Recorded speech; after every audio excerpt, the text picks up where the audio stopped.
Ladies and gentlemen, hey, hi, how you doing? Welcome back to the channel. Thank you so much for stopping by. Today, we have the Season 5 Reloaded update dropping in MW2 Warzone and DMZ. This is a part of the 1.24 title update, and this thing is beefy. It is a significant update. On my PlayStation, it was like 60.1 gigs or something like that. I've seen anywhere from like 40 to 60 because it's not only going to actually compress the overall file size once it's done installing, it's also just got a lot going on within the update itself. So we've got our patch notes here. We're going to dive into all of them. As we do so, if you guys are new here, be sure to hit that subscribe button, turn on those post notifications, because every single day I got you covered with all things going on in COD, whether it's news, updates, patch notes, meta breakdowns, you name it. It is all right here. And if you enjoy the video, if you find it helpful, do me a favor, drop a like on it. It would be seriously appreciated. But getting into the patch notes, we do have a new obvious tier in the battle pass, or sector in the battle pass, for our new weapons: the pickaxe, the pistol, and then also the Lockman Shroud, or the suppressed MP5. Basically, all those are going to be available through the battle pass this time around. And we also got some double XP tokens in there as well. We of course talked about that yesterday. We do have some new content here with some operators. We've got Mace returning from MW 2019. We've got Lara Croft from Tomb Raider now going to be as a main operator, and then also 21 Savage as well for the 50 Years of Hip Hop event. We do have a new camo event going on as well, so you can unlock 2 new camos that are featured in the image there. I'll probably have like a whole breakdown of the fastest, most efficient ways to get these camos unlocked, dropping either later today or maybe tomorrow, so stay tuned for that. And we also have the challenges available there as well. Surprisingly enough, we've got a new vehicle camo challenge as well. This one's not as flashy as the weapon camos, but if you're interested in vehicle challenges and vehicle camos, you can now grind to unlock one of those. And we of course, as mentioned earlier, got the new weapons with the pickaxe, the 9mm Damon pistol, and the Lockman Shroud. Now we're jumping right into weapon balancing right away. So when it comes to the meta changes, handguns, the F-Tac Siege, they increase the close to mid distance damage range only for MW2 multiplayer. So just a multiplayer buff there. Kind of interesting. For SMGs, the Lockman sub adjusted the stats on the FT mobile stock to increase mobility, because funny enough, the mobile stock was not doing much for your mobility. It was actually slowing down you in some cases. So it's nice to see that that's actually going to be a mobility based stock now. On the P90, a minor adjustment to the iron sights to better align, so just a clearer picture there. On the ISO 45, they increased the range in multiplayer. Interesting there again. And on the Lockman sub, they reduced the close distance damage range in multiplayer only as well. So the MP5 nerfed in multiplayer, the ISO 45 buffed in multiplayer.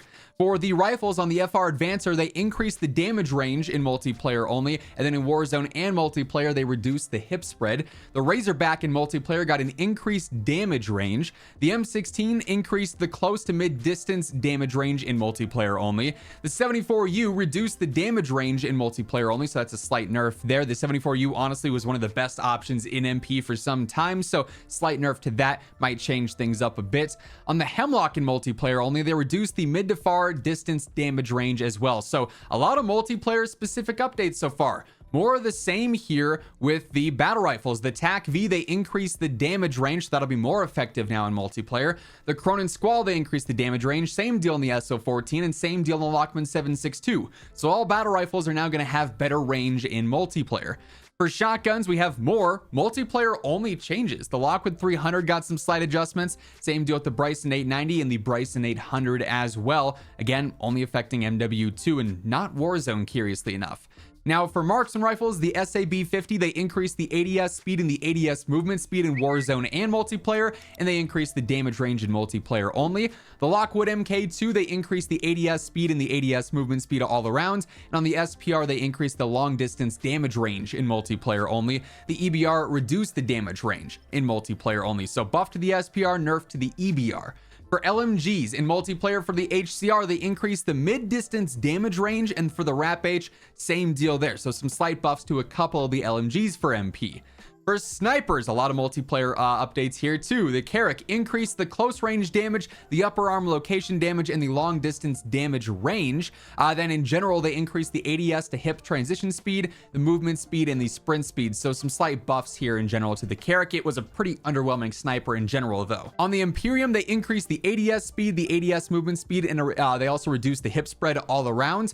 On the Signal, they reduced the close distance damage range in multiplayer. Strange update there for a sniper. And then on the SPX, they reduced the damage range in multiplayer only. So now we get into the Warzone specific changes. The following weapon changes are Warzone only. Okay, so that explains why there was so many MP specific ones up there.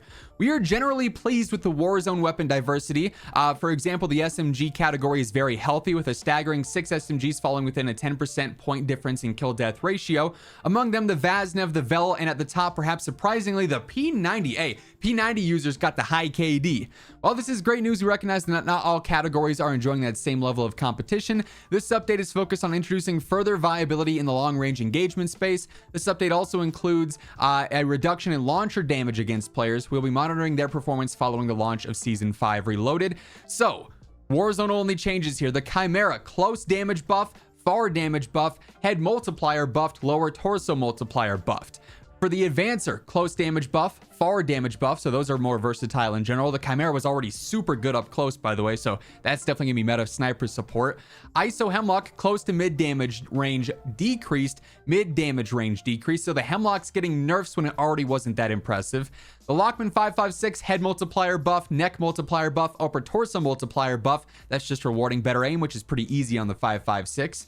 On the M13B, all location multipliers buffed. I like to see that. On the M13C, close range buff, mid-range damage buff, and then also all locational multipliers increased. So the M13C might actually be decent now, perhaps. On the M4, close range damage buff, close to mid damage range increased. Not anything too crazy there, since the M4 is like a mid to long range weapon. On the STB, head multiplier buff, and on the Razorback, close to mid damage range increase and close damage range increased. Razorback also one of those top tier sniper support options. Sniper support basically becomes more competitive here outside of the 74U. For battle rifles, the Cronin Squall, head multiplier decreased, neck multiplier decreased, upper torso and lower multiplier decreased, limb multiplier decreased. Cronin Squall sees a slight nerf here. Hopefully it's enough to actually knock this out of being the #1 long range option. We can get back to having a few battle rifles, a few LMGs, and a few rifles all in the mix. For launchers, all launchers have had their damage against players decreased in Warzone only. For LMGs, the RPK, close to mid damage nerf, close damage range nerf, headshot multiplier buff. So the RPK is worse at close range, but that's not really where you're using it. And the Sakin, neck multiplier nerf, upper torso multiplier nerf, limb multiplier nerf. So good aim is not going to be as rewarding there. The Sakin still is one of the easier weapons to use in the game, though, with a decent TTK over range, especially if you hit headshots, and those weren't nerfed here, so that's nice to see. For marksman rifles, the Lockwood MK2, they buffed the location multipliers everywhere. It's still not ever going to be a decent gun because it's too unforgiving. For shotguns, the Bryson 800 and the 890 had their lower limb multipliers buffed. Nothing too crazy there.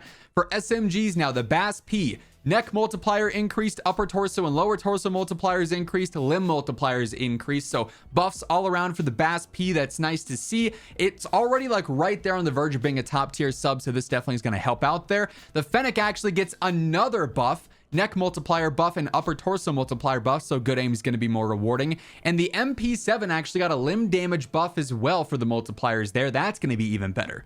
Audio? Ooh. In Season 5 Reloaded, we've introduced the same occlusion system that core 6v6 maps use in general. Players should notice improved occlusion performance in those maps. Hopefully, this helps make Footsteps a bit more ideal. We'll have to test and see. Art is War, I'm sure, is going to have a breakdown right away, but hopefully some decent audio improvements there. For social, there's the play again option in multiplayer. So after each match, all players on the same team can opt to stick together for the next match. So almost like lobbies not disbanding. Why not just have no lobbies disband, though? That seems like an easier fix. Friend recommender. Okay. We get into the bug fixes here. Players are no longer able to activate kill streaks from the driver or turret position of vehicles. Then general bug fixes. Fixed an issue where meleeing with a throwing knife could one-hit a player. Thank goodness. This has been plaguing ranked. I'm happy to see that. Fix an issue that could cause some players to spawn in without a weapon equipped. An issue where the GS Magna Platinum challenges were not tracking correctly. An issue where bipods were floating when mounted. An issue where players were prompted to rejoin a match after being eliminated. An issue where focused sniper kills were not tracking for challenges. An issue where platinum camo challenges for the GS Magna were not... You already put that one. An issue where the platinum challenge category does not track in general for the gold completion on a crossbow. an issue where incendiary ammunition does not unlock by leveling the Cronin Squall, an issue in the firing range where it's not accessible, an issue where the challenge for the Akimbo F-Tac Siege was not showing progress, an issue with the Soul Sever Death effect on the Hemlock, an issue where ascenders were sometimes missing sounds, an issue where bullet sounds were not playing on water, and then an issue where hostage pickup sounds were sometimes doubled. Really, I'm just glad to see that melee bug fixed with the throwing knives. For the multiplayer side of things, we do have the DRC Zone 1 6v6 map now live. We've got gunfight snipers and 4v4 face-off as well. We got a handful of bug fixes here, an issue in Bounty where the HVT objective icons would not clear properly, an issue in Knockout where the announcer would state that the match timer had elapsed, an issue where in Prisoner Rescue the hostages would be stuck T-posing, an issue where a placeholder was present after the player was killed by an APC and captured the flag, an issue that allowed field upgrades and kill streaks to be used on 2v2 maps, an issue that allowed field upgrades to be used in Havoc private matches, various collision issues, a number of floating assets, and miscellaneous audio fixes across multiplayer were added in as well. So some small things there, mainly just niche game mode updates. For ranked play, general reminders here, nothing's really changing. Ranked is kind of the same every single season. There's various different rewards. For Warzone, following the catastrophic events of Shadow Siege, Zaya Observatory has been destroyed. Interesting. So we actually have a brand new sort of POI update. Observatory is going to be different now for Al Mazrah. I like that. I'm a fan of that. For our playlist starting today, we do have ranked trios, Al Mazrah solos and quads, Vandals, duos, and trios for Battle Royale. For Resurgence, we've got Vandal quads, map rotation is going to be solos, duos, and trios. We also have Armored Royale on Al Mazrah, Plunder on Al Mazrah, and then Lockdown on Vandal. For modes, Armored Royale is back. That's the same thing as back in Warzone 1. Al Bagra Fortress Resurgence is now available as well. Players will experience Resurgence boundaries within Al Bagra Fortress. Will have its own playlist at launch, separate to the Resurgence rotation. So that's not mentioned in the playlist update, but they say it should have its own thing, which is interesting. Unhinged solos. From fragile alliances to grand betrayals, break the squad limit boundaries by using assimilation to grow your squad up to 6 players in solos? That seems like that is not going to go great, I feel like. I'm curious to see how it plays out, but I just imagine solo players are not going to enjoy that. General adjustments. Adjusted audio mix for parachutes, including increasing the volume of enemy parachutes. I like that. Killing a player while performing a trick on a dirt bike will now reward combo points. That's a W. For ranked play, improved matchmaking. Reduce the time it takes for ranked play matches to start. That's already been an update. Adjusted rule set, RPG and Strela. Those are no longer going to be available. Good, but that's also been restricted for a couple of days. Same reminders here as before, basically with the rewards and the SR adjustments.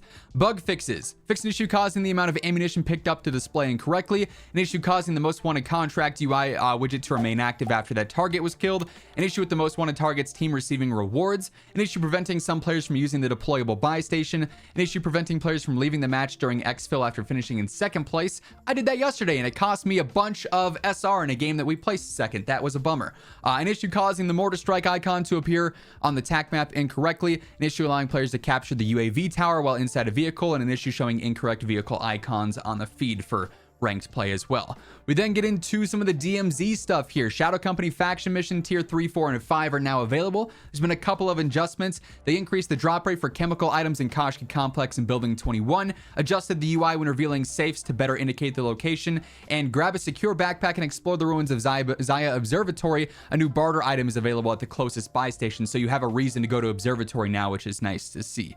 There's also various bug fixes for DMZ specifically here. An exploit with the gas mask that would allow durability to be reset. That's a big one there. An issue where a player couldn't plea for help as a solo after being interrogated. An exploit that would allow duplication with the dead drops. Various different mission objectives and whatnot are in there as well. You'll see things with quid pro quo. We Ready to Rock mission is in there as well. Some stuff with the Intel secure contracts has been fixed. An issue where the self-revive kits can persist after death. If you want to read all these specific details here, since DMZ is a bit more niche with that, feel free to go ahead and pause the video to get all the exact specifics. But for the most part, it's a lot of just random one-off bugs or mission progress not tracking correctly there.